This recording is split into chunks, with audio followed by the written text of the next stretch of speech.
मैं एक अपनी सबसे नई कविता सुनाता हूं, गुस्से वाली,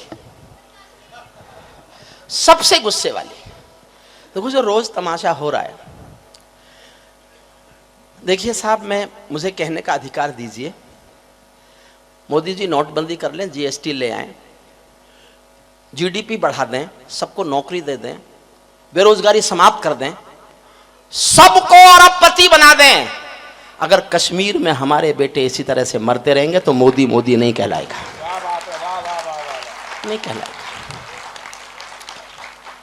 जो रोज होता है, जो रोज पढ़ने को मिलता है, मैं 2 लाइन से देखना चाहता हूं कि आप इस तेवर को सुनने को तैयार हैं कि नहीं।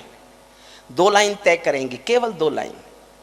अगर मुझे 10% ताली बजी तो 10% कविता सुना दूंगा, 50% ताली उठी तो 50% कविता, और एक एक व्यक्ति की ताली उठी तो पूरी कविता सुनाऊंगा, लेकिन 2 लाइन ही तय करेंगे। मैं अपना सबसे गुस्से वाला तेवर आपको दिखाना चाहता हूं।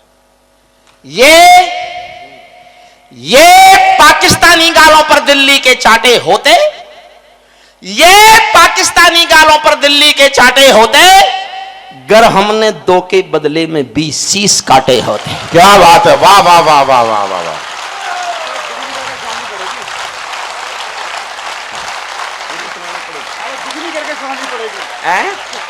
क्या बात है तू, इतनी तालियां बज गई, इसको 2 बार सुना दो कविता को। अनिल तो एक कुर्सी मंगा के मेरे पास आके बैठ जा। ये नहीं, पीछे के षड्यंत्र रोकने का ये भी एक रास्ता है। इतनी ताली बजी, डबल सुनानी पड़ेगी।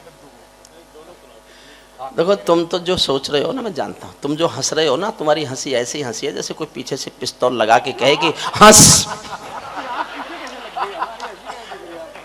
मैं देख रहा हूं, हो सकता है ऐसा ना हो, पर मुझे तो कहने की आदत है। हमारे सैनिकों का सर काटा गया और हम बातचीत करते रहे। मैंने अनिल अग्रवंशी से पूछा, यह अग्रकुल समाज का, अग्रसेन समाज का एक हमारी नई उभरती हुई प्रतिभा है। मैंने कहा अनिल, एक बात मेरी समझ में नहीं है, हमारे सैनिकों का सर काट के पाकिस्तान ले गया, उसने किया क्या होगा? आपके इस बेटे ने बड़ा जवाब दिया। इसने कहा भाई साहब, उसकी फौज कायर है। 93,000 लोग बंदूक डाल दें दुनिया में, कहीं ऐसा हुआ क्या बांग्लादेश के समय? उसकी फौज आज भी कायर है। वो अपनी कायर फौज को शायद आज दिखाना चाहता है कि बहादुर हिंदुस्तानी फौजी बेटे का सर होता कैसा है, जो कट तो सकता है, कभी झुक नहीं सकता।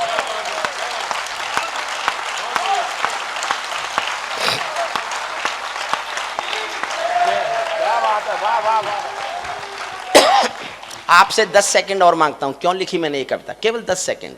एक पिंजरे में पालतू तोता था किसी के पास। एक दिन मालिक ने तोते से कहा, मैं पड़ोसी गांव जा रहा हूं, तेरा शाम तक का खाना मैंने पिंजरे में रख दिया है, तू खा लेना। पिंजरे का तोता बोला, मालिक उस गांव में मेरे गुरु रहते हैं। तो मालिक बोला, तो क्या करूं? बोले मेरी राम राम तो बोल दोगे? बोले मिलेगा तो बोल दूंगा। मालिक पड़ोसी गाँव गया, जाके कहा कि मेरे पिंजरे के पालतू तोते का यहाँ कोई गुरु है क्या? एक बूढ़ा तोता आया, उसने कहा मैं उसका गुरु हूं। तो उस मालिक ने कहा कि मेरे पिंजरे के पालतू तोते ने तुझको राम राम भेजा है। बूढ़े तोते ने सुना और मर गया। मालिक लौट के आया, पिंजरे के तोते ने पूछा मेरे गुरु मिले? मालिक बोला, काय का तेरा गुरु? मैंने तेरी राम राम दी, वो तो सुनते ही मर गया। इतना सुनते ही पिंजरे का तोता भी मर गया। जब उसने पिंजरे के दरवाजे खोले तो तोते की आत्मा कहती चली गई, समझना साहब, समझो तो ही तालियां उठाना। तोते की आत्मा कहती चली गई कि मालिक तुम नहीं समझे, मेरे गुरु ने मेरे लिए संदेश भेजा था कि जिसको आजाद होना है उसको मरना आना चाहिए।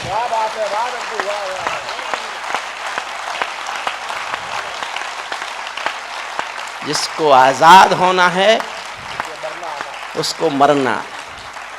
और मैंने इसलिए कविता लिखी, भारत 1947 में आजाद हुआ, लेकिन फिर कभी एक साथ मरने को तैयार नहीं हुआ। नहीं हुआ साहब, खंडों में मरता है। कभी बंबई में मरता है, कभी संसद में मरता है, कभी पठानकोट में मरता है, कभी उरी में मरता है, कभी कुपवाड़ा में मरता है, कश्मीर में रोज मरता है। हम रोज मरते हैं। हमारा रोज मरना बंद हो जाए, इसलिए एक कविता मैंने लिखी है, आप सुनिए। ये आतंकों के गालों पर दिल्ली के चाटे होते, गर हमने 2 के बदले में 20 शीश काटे होते, बार बार दुनिया के आगे हम ना शर्मिंदा होते, और हमारे सारे सैनिक सीमा पर जिंदा होते। ये कैसा परिवर्तन है खुददारी के आचरणों में। देखना चाहता हूं, मैं जोश में ज्यादा पढ़ रहा हूं कि आप जोश में ज्यादा सुन रहे हैं। ये कैसा परिवर्तन है खुददारी के आचरणों में। सेना का सम्मान पड़ा है चरमपंथ के चरणों में। किसका खून नहीं खौलेगा सुन पढ़कर अखबारों में। सिंहों की गर्दन कटवा दी चूहों के दरबारों में। सिंहों की गर्दन कटवा दी, सिंहों की गर्दन कटवा दी चूहों के दरबारों में। बार बार की गद्दारी को भारत क्यों सह जाता है? और अगली पंक्ति पर अपनी राय देना। बार बार की गद्दारी को भारत क्यों सह जाता है? ज्यादा संयम भी दुनिया में कायरता कहलाता है। ज्यादा संयम भी दुनिया में कायरता कहलाता है। हमने 68 साल खो दिए श्वेत कपोत उड़ाने में, खूनी पंजों के गिद्धों को गायत्री समझाने में। भैंस के आगे बीन बजाना बहुत हो चुका, बंद करो। खुद को बिच्छू से कटवाना बहुत हो चुका, बंद करो। नागफनी पर बेला चंपा कभी नहीं खिलने वाले, पत्थर की आंखों में आंसू कभी नहीं मिलने वाले। बंदूकों की गोली का उत्तर सद्भाव नहीं होता, हत्यारों के लिए हिंसा का प्रस्ताव नहीं होता। कोई विषधर कभी शांति के बीज नहीं बो सकता है, और भेड़िया शाकाहारी कभी नहीं हो सकता है। और भेड़िया शाकाहारी कभी नहीं हो सकता है। पीपल छाया मांग रहा था यूं की करके पेड़ों से। मोदी जी बिना बुलाए नवाज शरीफ के घर चाय पीने चले गए। मैंने पूछवाया साहब क्यों गए थे आप? बोले शांति लेने गया था। मैंने कहा ले आए। अटल बिहारी वाजपेयी भी गए थे लाहौर बस में बैठ के, पठानकोट लेके आए थे। आप शांति लेने गए, आप पठानकोट लेके आए, करगिल लेके आए अटल बिहारी वाजपेयी। 125 करोड़ का नेता बिना बुलाए अविश्वसनीय आदमी के घर चला जाए तो कवि क्या लिखेगा? बस ये सुनना। क्या लगा मुझे कि 125 करोड़ का नेता और मर्द नेता किसी के यहां बिना बुलाए जाए तो क्या लिखेगा? मुझे क्या लिखेगा कवि? पीपल छाया मांग रहा था यूं की करके पेड़ों से, जैसे कोई शेर सुरक्षा मांग रहा हो भेड़ों से। जैसे कोई शेर सुरक्षा मांग रहा हो भेड़ों से, जैसे कोई मोती खोजे झीलों की गहराई में। मैं 68 साल का इतिहास गा रहा हूं एक पंक्ति में। आपकी दुआएं मांगता हूं ताकि मैं इतिहास को एक एक पंक्ति में गा सकूं। 68 साल मैंने एक पंक्ति में गाए, और आपको लगे कि 68 साल एक पंक्ति में गाए जा सकते हैं तो मुझे दुआओं की तालियां उठा देना। पीपल छाया मांग रहा है यूं की करके पेड़ों से, जैसे कोई शेर सुरक्षा मांग रहा हो भेड़ों से। जैसे कोई मोती खोजे झीलों की गहराई में, हम कस्तूरी खोज रहे हैं उल्लू की परछाई में। हम कस्तूरी खोज रहे हैं। पीपल छाया मांग रहा था यूं की करके पेड़ों से। जब सिंहों की राजसभा में गीदड़ गाने लगते हैं तो हाथी के मुंह के गन्ने चूहे खाने लगते हैं। रावलपिंडी वालों को सपने में काल दिखाओ तो एक खबर आई बिलावल साहब की कि मुझे पूरा कश्मीर चाहिए इंच इंच। खबर आई थी, लोग नाराज हो गए, हमारे कवि गुस्सा हो गए, नेता गुस्सा हो गए। मैं नहीं हुआ। और मैंने कहा पहली बार तो उसने कल की बात कही है। उसने कहा मुझे पूरा चाहिए, तो पहले पूरा तो लेंगे हम। क्या बात है, वाह वाह वाह वाह। अरे हम ले लेंगे तो ही तुझे देंगे ना। एक बार हम ले लें फिर तेरा बाप ले ले।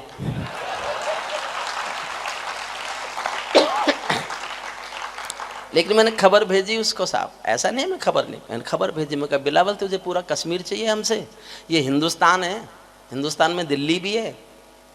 यहाँ के लोग रेल में खिड़की के पास वाली अपनी सीट भी किसी को नहीं देते। कश्मीर मांगा।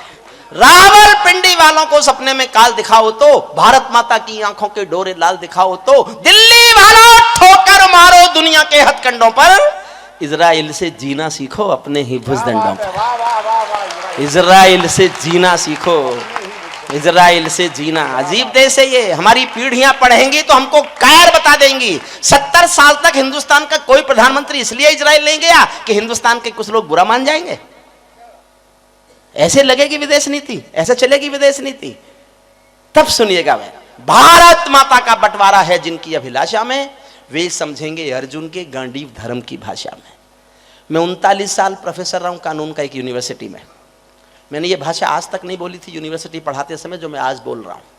आपके इस मंदिर में श्याम खाटू बाबा महाराज के चरणों में बैठकर, नंदू जी के आपकी उपस्थिति में, जगदीश सोल मित्तल साहब के इस संयोजन में, आपको मेरा विचार ठीक लगे और मुझे हौसले हिम्मत से आपने समर्थन दे दिया, तो मैं आदरणीय मोदी जी के सामने सीना तान के विचार गाना चाहता हूं। मैंने 20 साल कविताएं सुनाई है उनको, मैं फिर सुनाऊंगा और ये भी सुनाऊंगा, और इसलिए सुनाऊंगा कि शायद मैं नहीं सुनाऊंगा तो शायद कोई भी नहीं सुनाएगा। आपका मन मांगता हूं आपको लगे रोज तिरंगे में लिपटी हुई लाशें हैं, रोज रोती हुई बहनें, रोज रोती हुई माँ, कोई अपना सर ढूंढती हुई, कोई अपना कटा हुआ धड़ ढूंढती हुई, दुखी होकर मैंने एक विचार लिखा है। आपका जितनी ताकत से समर्थन मिलेगा उतनी ताकत से देश के प्रधानमंत्री के सामने गा दूंगा। भारत माता का बंटवारा है जिनकी अभिलाषा में, वे समझेंगे अर्जुन के गांडीव धर्म की भाषा में। फूल मन के कभी नहीं खिलते कायर पर पार्टी में, नेहरू जी के श्वेत कबूतर मरे पड़े हैं घाटी में। दिल्ली वालों अपने मन को बुद्ध करो या क्रुद्ध करो, कश्मीर को दान करो या गद्दारों से युद्ध करो। क्या बात है दद्दू, भारत माता की।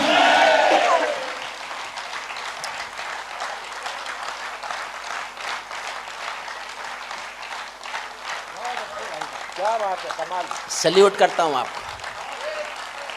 कश्मीर को दान करो या गद्दारों से युद्ध करो। जेल भरे क्यों बैठे हैं हम आदमखोर दरिंदों से, आजादी का दिल घायल है जिनके गोरख धंधों से। घाटी में आतंकवाद के कारक बने हुए हैं जो, बच्चों की मुस्कानों के संघारक बने हुए हैं जो, उन जहरीले नागों को भी दूध पिलाती है दिल्ली, मेहमानों जैसी बिरयानी चिकन खिलाती है दिल्ली। और सरकार से कह रहा हूं, मौजूदा सरकार से कह रहा हूं, जिनके कारण पूरी घाटी जली दुल्हन सी लगती है, पूनम वाली रात चांदनी चंद्र ग्रहण सी लगती है, जिनके कारण मां की बिंदी दाग दिखाई देती है, वैष्णो देवी मां के घर में आग दिखाई देती है, उनके पैरों बेड़ी जकड़े जाने में देरी क्यों है, उनके फन पर एड़ी रगड़े जाने में देरी क्यों है, उनके फन पर एड़ी रगड़े जाने। क्या बात है, वाह वाह वाह वाह, बहुत अच्छे दद्दू, वाह।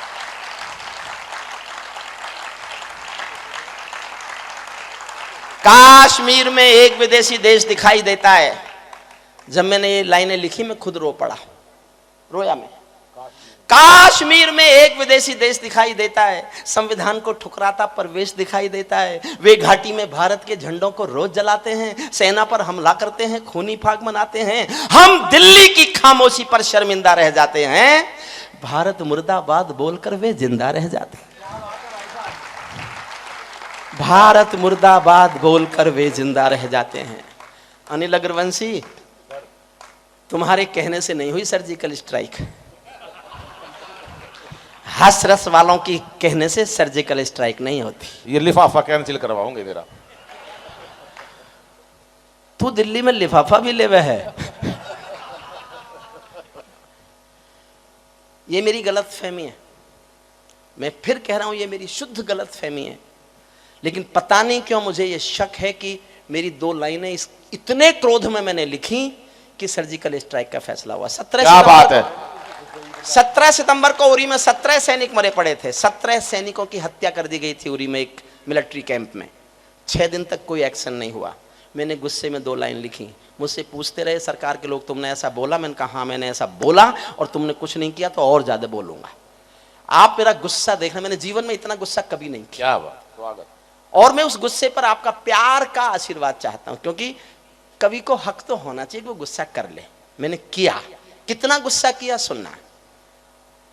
कश्मीर में एक विदेशी देश दिखाई देता है, संविधान को ठुकराता परवेश दिखाई देता है। वे घाटी में भारत के झंडों को रोज जलाते हैं, सेना पर हमला करते हैं, खूनी फाग मनाते हैं। हम दिल्ली की खामोशी पर शर्मिंदा रह जाते हैं, भारत मुर्दाबाद बोलकर वे जिंदा रह जाते हैं। शायद तुम भी सत्ता मद के अहंकार में बैठे हो, क्या 17 मंत्री मरने के इंतजार में बैठे हो?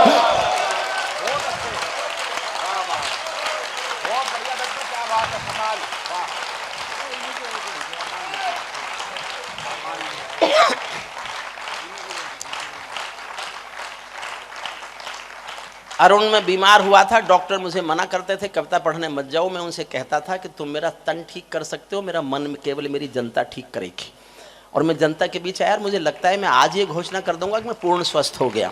वाह वाह वाह वाह वाह वाह वाह। मैं 15 अगस्त तक खड़े होने के लिए मना किया हुआ है मुझे, लेकिन मुझे आज, अगर मैं इतना प्यार से सुनने वाले लोग होते तो मैं शायद आज ही खड़ा होकर पढ़ सकता था और आज ही मेरी 15 अगस्त बन सकती थी। मैं ऐसा महसूस करता हूँ। सुनिए, इस साल की अपनी सबसे अच्छी पंक्ति सुना रहा हूं, सबसे अच्छी पंक्ति। शायद तुम भी सत्ता मद के अहंकार में ऐठे हो, क्या 17 मंत्री मरने के इंतजार में बैठे हो। सेना पर पत्थरबाजों को कोई इतना समझा दो। मेरी पंक्ति समझ जाओ तो साहब बता देना कि तुम समझ गए। मेरी इस साल की सबसे अच्छी पंक्ति लगती है मुझे। नंदू साहब आपको समर्पित करता हूं। सेना पर पत्थरबाजों को कोई इतना समझा दो, ये गांधी के गाल नहीं है, उनको इतना बतला दो। क्या बात है, वाह वाह वाह वाह वाह वाह वाह। ये गांधी के गाल नहीं है। मेरा छोटा भाई रोशन कंसल बैठा है। जब राजनीति का बड़ा नेता नहीं था तो कवि सम्मेलन कराया करता था। इतने कराए कि चुनाव हार गया। अब फिर कवि सम्मेलन कराओ, अगर फिर जीतना है तो कवि सम्मेलन करा के जीत सकते हो। बहुत प्यारे दोस्त हैं हमारे, कवि सम्मेलन के प्रति आस्था निष्ठा जगदीश मित्तल साहब के साथ मिलकर। देखिए, राष्ट्रीय कवि संघ में एक बड़ा मंच है, हिंदुस्तान की नई प्रतिभाओं को एक्सपोजर देने के लिए एक बड़ा मंच जो हम कवि बना सकते थे। हम कवि शायद उतना बड़ा काम नहीं कर पाए जितना बड़ा काम जगदीश मित्तल जी ने किया। क्या बात है, हमारा पूरा कवि कुल समाज उनका ऋणी है। लेकिन एक बड़ा प्रयास हमारा अरुण जैमिनी भी कर रहा है। कवि सम्मेलन समिति नाम से बनाई है, हिंदुस्तान के मंचों के कवियों का एक संगठन है। वो भी एक इतना श्रेष्ठ संगठन बन सकता है, थोड़ा सा उसमें और मेहनत कर ली जाए तो वो भी एक आवाज होगी, मंच के समस्त कवियों की एक आवाज होगी। उसमें वो सब कवि भी हैं जो तथाकथित मठाधीश भी हैं, बड़े भी हैं, ज्यादा पैसे लेने वाले भी हैं, सब उसमें हैं। लेकिन मित्तल साहब ने नई प्रतिभाओं को मौका दिया है, वो बड़ा काम है। नई प्रतिभाओं को मंच देना बड़ा काम। सेना पर पत्थरबाजों को कोई इतना बतला दो, ये गांधी के गाल नहीं है, उनको इतना समझा दो। दिल्ली वालों, सेना को भी कुछ निर्णय ले लेने दो, एक बार पत्थर का उत्तर गोली से दे लेने दो। क्या बात है, वाह। एक बार पत्थर का उत्तर गोली से। और मैं एक छंद पढ़ता हूं साहब, कहकर अनुरोध करके देखना चाहता हूं कि मैंने जोश में ज्यादा पढ़ा या आपने जोश में ज्यादा सुना, यह फैसला होगा। आप जोश में ज्यादा सुनेंगे, आपको सर झुका के जाऊंगा, सैल्यूट करके जाऊंगा। मेरे जीवन का सर्वाधिक तेज से गाया जाने वाला छंद है, सुनिएगा। जब चौराहों पर हत्यारे महिमा मंडित होते हों, आतंकवादी मारा जाएगा तो उसके लिए जुलूस निकालोगे, पाकिस्तान ब्लैक डे मानेगा, तब लिखा है मैंने। सेना पर पत्थरबाजों को कोई इतना समझा दो, ये गांधी के गाल नहीं है, उनको इतना बतला दो। जब चौराहों पर हत्यारे महिमा मंडित होते हों, भारत मां की मर्यादा के मंजर खंडित होते हों, जब कृष भारत के नारे हों गुलमर्गा की गलियों में, शिमला समझौता जलता हो बंदूकों की नलियों में, तो केवल आवश्यकता है हिम्मत की, खुददारी की। दिल्ली केवल 2 दिन की मोहलत दे दे तैयारी की। सेना को आदेश थमा दो, घाटी गैर नहीं होगी। जहां तिरंगा नहीं मिलेगा उनकी खैर नहीं होगी। क्या बात है, वाह वाह वाह वाह वाह, नहीं मिलेगा। बहुत बढ़िया दादा, क्या बात है, वाह वाह वाह वाह वाह वाह वाह, क्या बात है, वाह वाह वाह वाह। भारत माता की।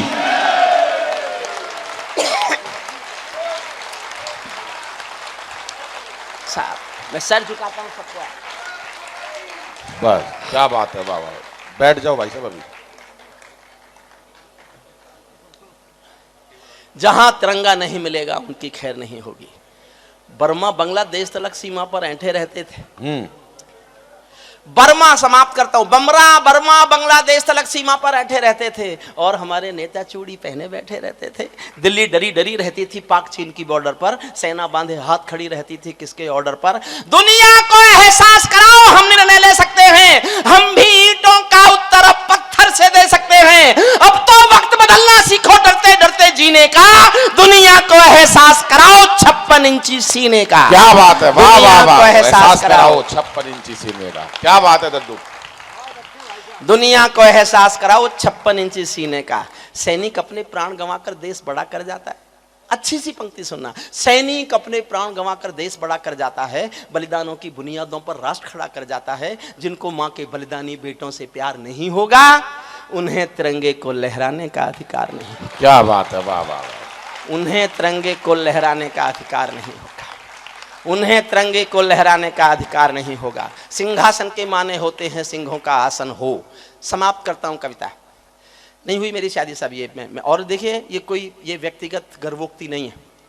मैं प्रोफेसर रहा हूं 39 साल, तथाकथित महंगा कवि मैं भी हूं, लेकिन मेरे पास अपनी रहने के लिए झोंपड़ी भी नहीं है। मैं 850 गरीब बच्चे पढ़ाता हूं, 850। क्या बात है, वाह।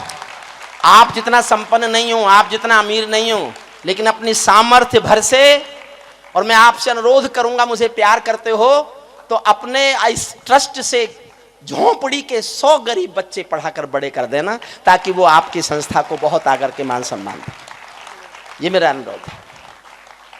सेना पर पत्थरबाजों को कोई इतना बतला दो, सेना पर पत्थरबाजों को कोई इतना बतला दो, ये गांधी के गाल नहीं है, उनको इतना समझा दो। सिंहासन के माने होते हैं सिंहों का आसन हो, कायरता से दूर अटल संकल्पों का अनुशासन हो, राजमहल के आचरणों की गंध हवा में जाती है। दिनकर ने एक लाइन लिखी, सिंहासन खाली करो कि जनता आती है, सरकारें बदलती रहीं, लाइन गाई जाती रही। मैं एक पंक्ति पढ़ रहा हूं, हरिओम पमार जब मर जाएगा तो ये पंक्ति शायद दोहराई जाए। राजमहल के आचरणों की गंध हवा में जाती है, राजा कायर हो तो बिल्ली सिंहों को धमकाती है। राजा कायर। समाप्त करता हूं कविता। आपका बहुत बहुत प्यार, बहुत बहुत लाड। जगदीश मित्तल साहब को मेरा प्रणाम, और क्रोध के लिए फिर आपसे हाथ जोड़कर माफी, सबसे माफी, सर झुका के माफी, हाथ जोड़कर माफी। राजमहल के आचरणों की गंध हवा में जाती है, राजा दब्बू हो तो बिल्ली सिंहों को धमकाती है। भारत एक अखंड राष्ट्र है, सवा अरब की ताकत है, कोई हम पर आंख उठा ले किसकी भला हिमाकत है। धरती अंबर और समंदर को ये भाषा समझा दो, दुनिया के हर पंच सिकंदर को ये भाषा समझा दो। अब खंडित भारत माँ की तस्वीर नहीं होने वाली, कश्मीर किसी के अब्बा की जागीर नहीं होने वाली, कश्मीर किसी के अब्बा की। क्या बात है दद्दू आप। भारत माता की